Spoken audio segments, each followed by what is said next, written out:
বদমাশ জাহাঙ্গীর খান এখন পুলিশের জালে। জাহাঙ্গীরের অগাধ সম্পত্তির তদন্তে পুলিশের নজর। 5 দিনের পুলিশ হেফাজতে শেষে তৃণমূল নেতা জাহাঙ্গীর খান ও তার স্ত্রী সারিকা ওরফে রেজিনা বিবিকে মঙ্গলবার ডায়মন্ড হারবার মহকুমা আদালতে পেশ করা হয়।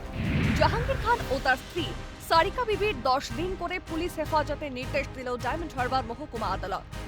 অগাধ সম্পত্তির মামলায় তাদের হেফাজতে নিল ডায়মন্ড হারবার পুলিশ জেলার ডিআইবি।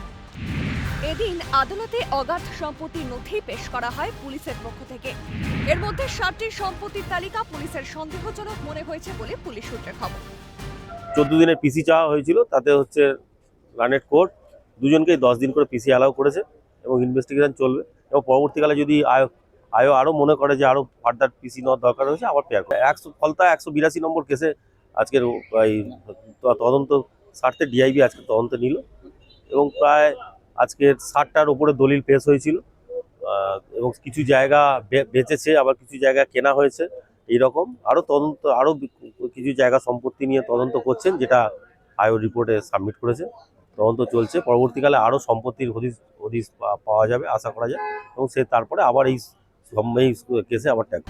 ভুয়ো সম্পত্তি থাকা অস্বাভাবিক নয়, এখন রাজ্যে আইনের শাসন চলছে। তৃণমূলের সন্ত্রাসে ভুক্তভোগী আমরা। ফলতার নিজে একজন বাসিন্দা এবং আমি একজন সাফারার।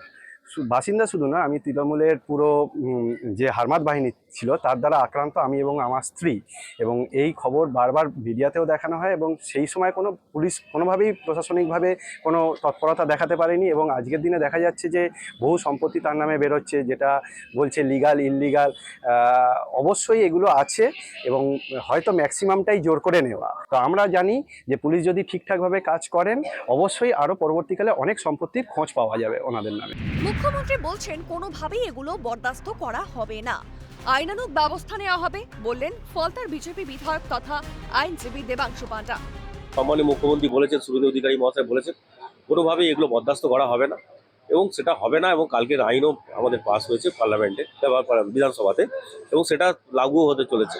এবং এগুলো সম্পত্তি, এগুলো যেগুলো ভুয়োভাবে তৈরি করা হয়েছে, জাল করা হয়েছে এবং তৎকালীন ভিডিও কিছু সহযোগিতা ছিল এবং বিএলআরও থেকে কিছু সহযোগিতা করে এসব জিনিস করা হয়।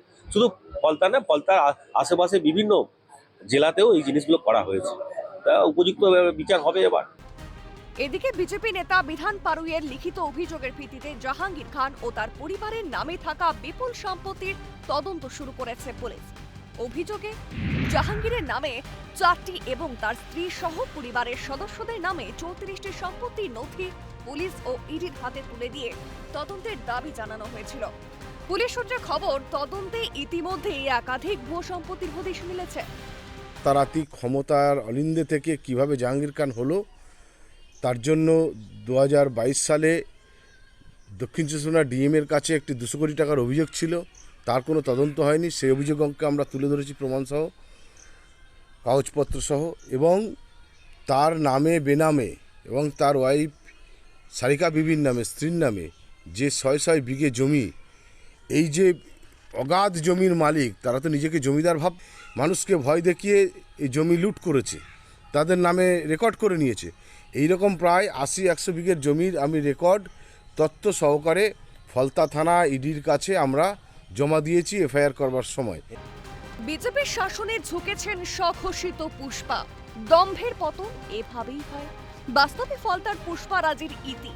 প্রশাসনের এই জিরো টলারেন্স নীতির ফাপড়ে স্বস্তিক এক সময়ের বেতাজ বাদশা জাহাঙ্গীর খান। ক্যালকাটা নিউজ।